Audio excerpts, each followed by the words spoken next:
Então, meus irmãos, a paz do Senhor Jesus Cristo, Deus abençoe a sua vida. Estamos juntos aqui com mais um vídeo novo no canal. Nós vamos estar lendo a palavra de Deus. Já está aberto aqui, livro do profeta Isaías, livro do profeta Joel, capítulo número 2. Nós vamos ler os versículos de número 1 e depois nós vamos passar para os últimos versículos, que é o 22, 28 e 29. Queridos irmãos, preste atenção na palavra de Deus que nós vamos estar lendo, mas antes de nós lermos aqui, eu quero chamar a sua atenção, meus irmãos, para que você não deixe de fazer membro desse canal. Está logo do seu lado aí à sua direita, clica aí para você ver, seja membro desse canal. Não é? Entra aí para você participar conosco desse grande movimento, dessa corrente de pessoas aí que estamos unidos em oração e em mensagem da palavra de Deus. E também você pode aproveitar e mandar para nós aí a sua sugestão, as suas críticas. Tudo é muito bem-vindo, e através disso aí que esse canal vai crescendo. É através da sua colaboração. Afinal de contas, nós estamos aqui só como um instrumento. Nós aqui e você aí também para nos ajudar. Somos em uma só pessoa. E compartilhar também os vídeos. Tá? Compartilha com seus amigos, seus irmãos, com todos aí. Não preocupe com isso não. Vai pemetendo o dedão e vai compartilhando. Também o sininho. Você não pode deixar de adicionar esse sininho. Porque esse sininho que faz esse vídeo aí pelo mundo inteiro, né? O YouTube entende e vai mandando pelo mundo inteiro de acordo com você adicionar o sininho aí. Aí tem uma coisa também, não deixe de dar o like. Meu irmão, esse like é tão importante para esse canal que você não tem ideia. Senta o dedo sem dó aí, vai dando like aí, tá bom? Olha só, capítulo de número 1, capítulo número 2 do profeta Joel está dizendo assim, ó, logo no início: tocai a trombeta em Sião e clamai em alta voz no meu santo monte. Tremam todos os moradores da terra, porque o dia do Senhor vem e está perto. Clamam todos os moradores da terra, porque o dia do Senhor vem e está perto, mais perto do que você imagina. Isso é a palavra de Deus. Escute isso. E nós vamos também ler, meus irmãos, aqui mais uma porção desta palavra, não é? Que descreve, meus irmãos, no versículo de número 2, ele fala que ele se apresenta, né? Ele faz a apresentação, o profeta Joel, e ele continua falando, meus irmãos, da vida do Senhor. Ele afirma que esse Jesus, ele vem. Ele não vai demorar, ele disse assim, não vai demorar. O texto começa afirmando de que a profecia é uma palavra do Senhor, garantida a autoridade divina da mensagem, dizendo que ele vem. Olha só, Joel, apesar de ter poucas informações sobre a vida desse homem, desse profeta, significa, irmãos, que o Senhor é Deus, sabe? O nome Joel significa que o Senhor é Deus, é o significado do profeta Joel. Irmãos, queridos, olha só, o que Deus faz com a gente? Ele usa o profeta com o mesmo significado do nome dele. Essa é uma declaração de fé que ressalta a singularidade da soberania de Deus, o Criador, o Senhor, sobre todas as coisas. Essa profecia, irmãos, que o profeta nos traz, ele alerta-nos, apesar de alguns anos, ele diz que ele vem, que esse Jesus, ele vem. Ele vem buscar a sua igreja, e ele continua falando, sem medo de errar. Ele vem falando, meus irmãos, que esse dia, ele descreve esse dia, irmãos, como um dia de escuridão.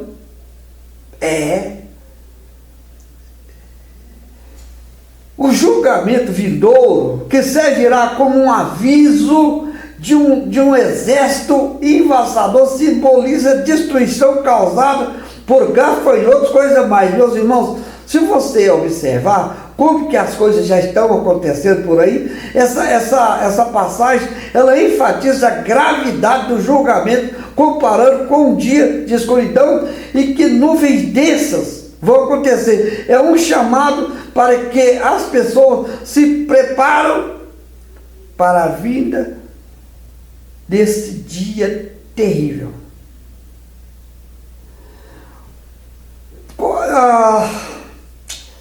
Permita-me dizer-te uma coisa. Essa profecia que o profeta Joel está nos trazendo hoje, precisamos parar, pensar,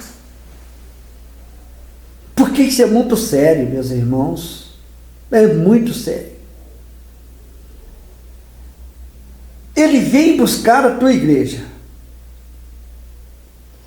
E esses dias terríveis que vão acontecer, isso é só dizendo a aproximação da vinda de Cristo.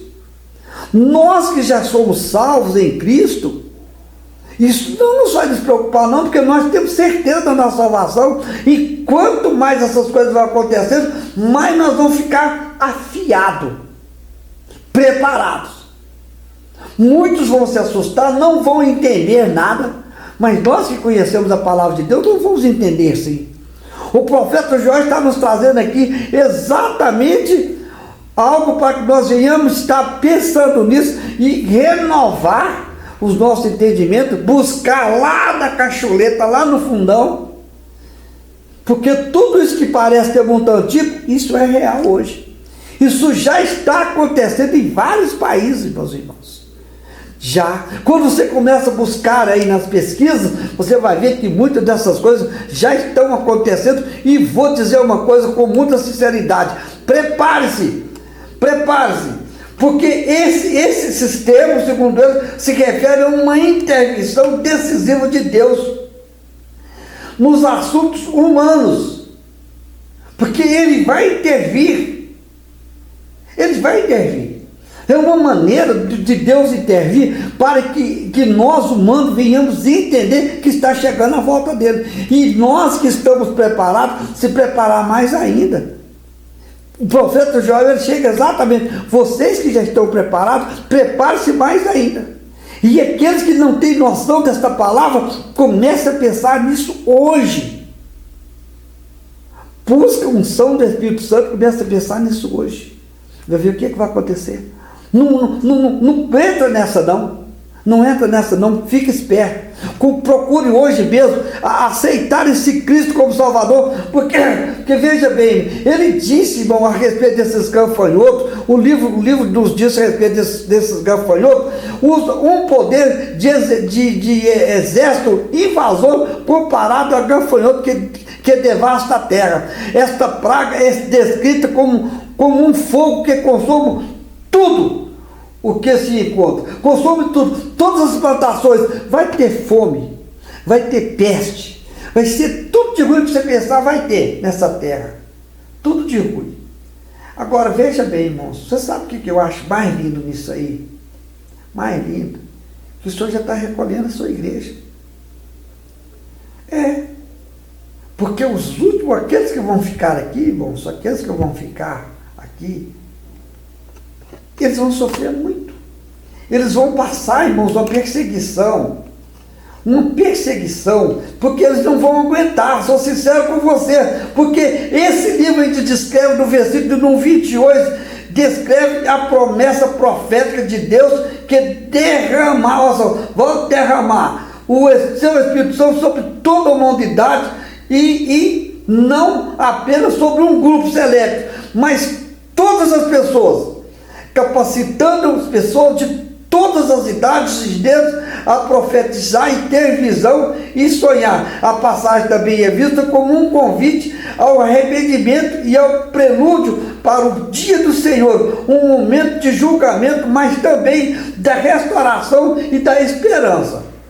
É isso que ele diz aqui, um momento da restauração e da esperança. Porque vai chegar a hora, porque ele vai apertar, isso vai apertando, vai apertando, vai apertando, porque hoje as coisas ainda estão muito boas. Tá, muitos dizem que as coisas estão ruins. Não, meus queridos, meus irmãos, as coisas estão muito bem ainda. Estamos passando algumas dificuldades, mas a coisa ainda está bem, vai apertar mais ainda. Esse derramamento do Espírito Santo é a promessa. E que esse Espírito de Deus será derramado sobre toda a carne, o que significa que não haverá mais distinção. As mulheres, os homens, os jovens e os velhos receberão a capacitação espiritual para ter experiências proféticas. Só aqueles que têm o Espírito Santo.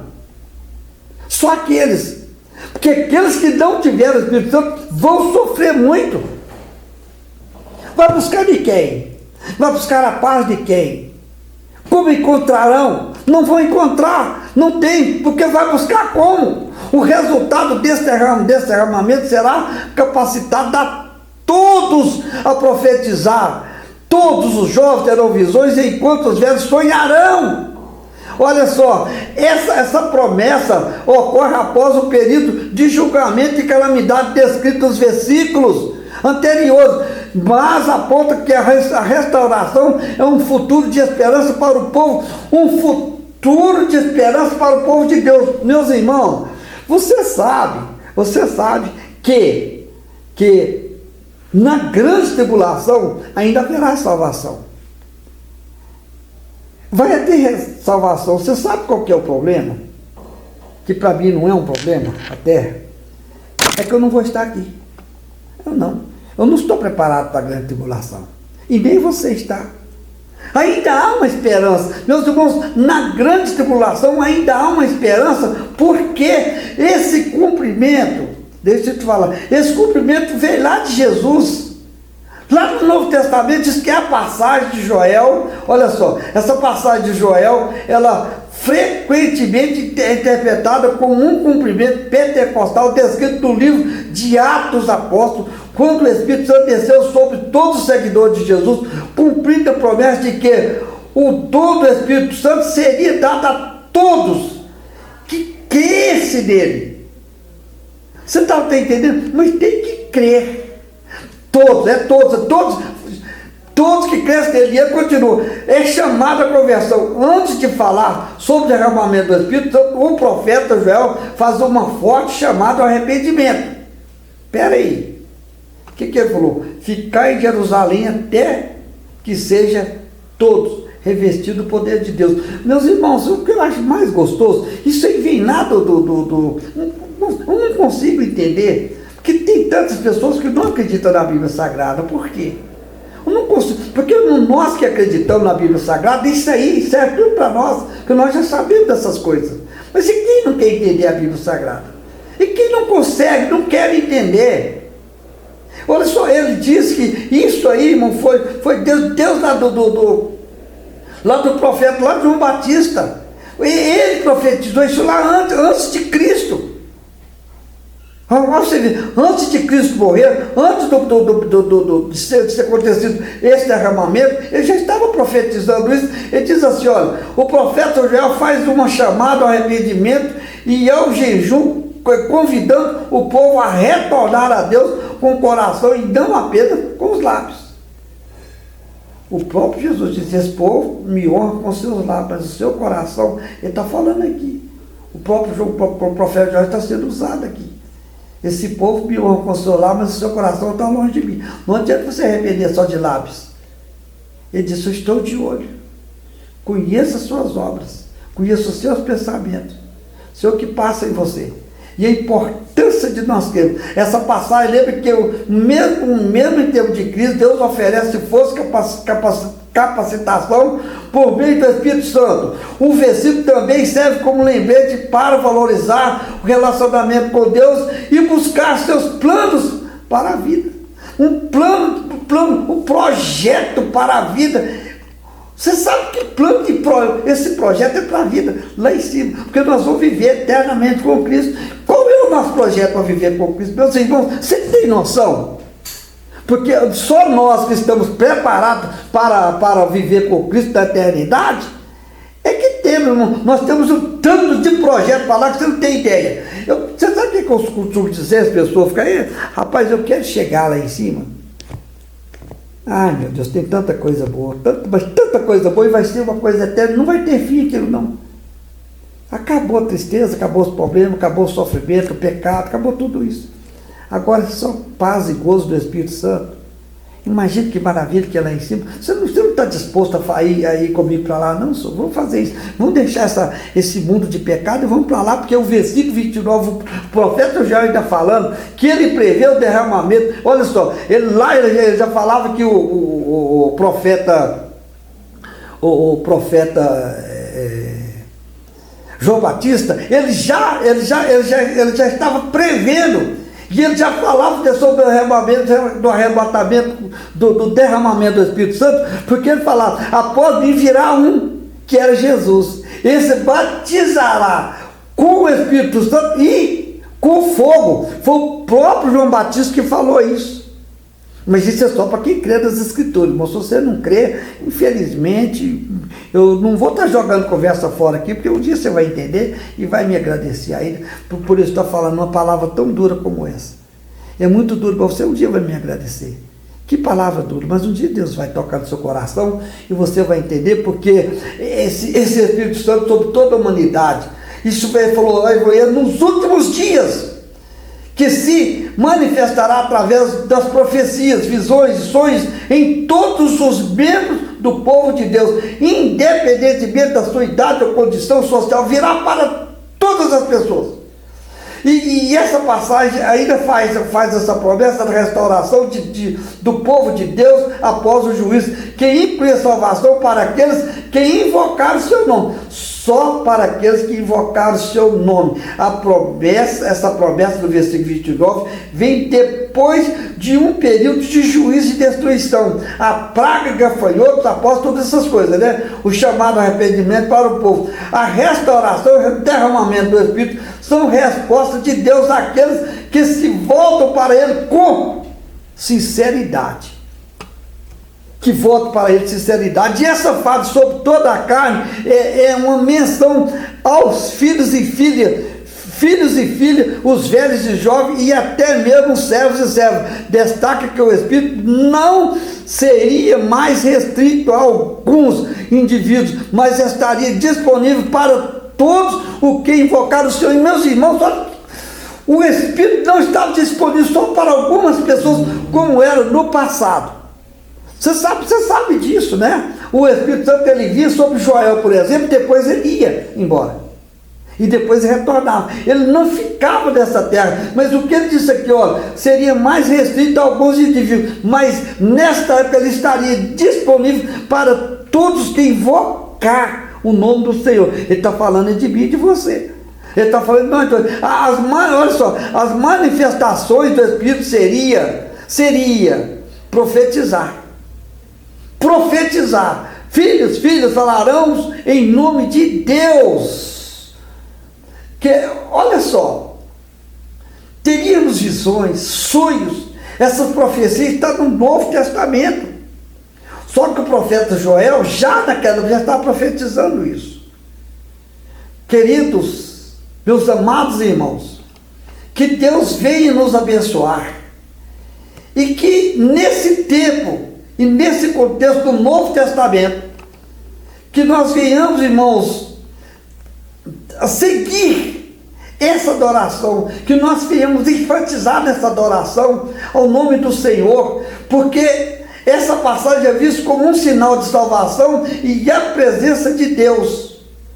Ela não se limita mais a um povo específico, mas todo o universo está convidado a aceitar a Jesus como Salvador e fazer parte desse grande rebanho que vai ser no último dia. O profeta Joel, ele tem nos alertado nisso hoje, e eu também te convido a fazer parte desse grande rebanho, para fazer parte das moradas celestiais. Olha aí, fiquem todos na paz do Senhor, e nós estamos parando por aqui até o nosso próximo encontro, se Deus assim nos permitir. Um abraço a todos, fiquem na paz do Senhor.